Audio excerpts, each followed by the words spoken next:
3 petites lettres au cœur du débat. En suggérant une réforme de l'AME, aide médicale d'État. Le nouveau ministre de l'Intérieur Bruno Retailleau a jeté un pavé dans la mare. Cette mesure phare de la droite et de l'extrême droite, qui considère que la France est trop généreuse avec les immigrés clandestins et agit de ce fait comme un aimant à prestations sociales, avait déjà été proposée par le Sénat lors de l'examen de la loi immigration l'hiver dernier. Un Sénat, rappelons-le, dominé par un groupe de droite, alors dirigé par Bruno Retailleau.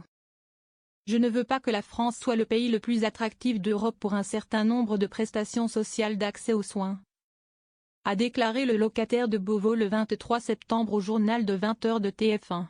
Des propos tout sauf étonnants, puisqu'il les a déjà tenus, mais qui ont suscité une levée de boucliers chez les médecins mais aussi à gauche et jusque dans le camp présidentiel.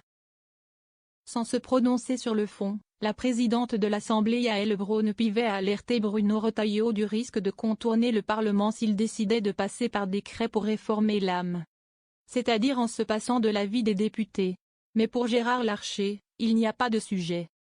Ce n'est pas Bruno Retailleau qui a engagé cette réforme de l'AME, estime le président du Sénat sur France Inter ce mercredi 25 juillet, évoquant sa transformation en aide médicale d'urgence, AMU. La lettre envoyée par Borne à Larcher. Il développe. Elisabeth Borne m'a écrit en janvier pour me dire qu'elle envisageait de réformer l'aide médicale d'État en aide médicale d'urgence. Elle me disait à l'époque qu'elle le ferait soit par voie législative, soit par voie réglementaire. Manière de ne pas laisser Bruno Retailleau seul fautif et de renvoyer la responsabilité sur les épaules de l'ex-majorité macroniste.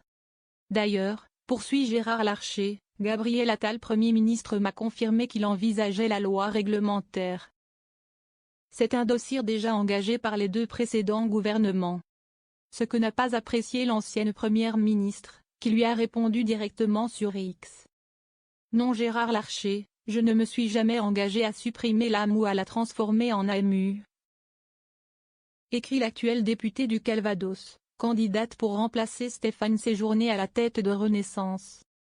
Joint à son message, la lettre transmise le 18 décembre 2023 au président du Sénat, dans laquelle on peut lire qu'elle a bien demandé aux ministres concernés de préparer les évolutions réglementaires et législatives qui permettront d'engager une réforme de l'AME, sans qu'aucune voie d'adoption ne s'impose sur une autre.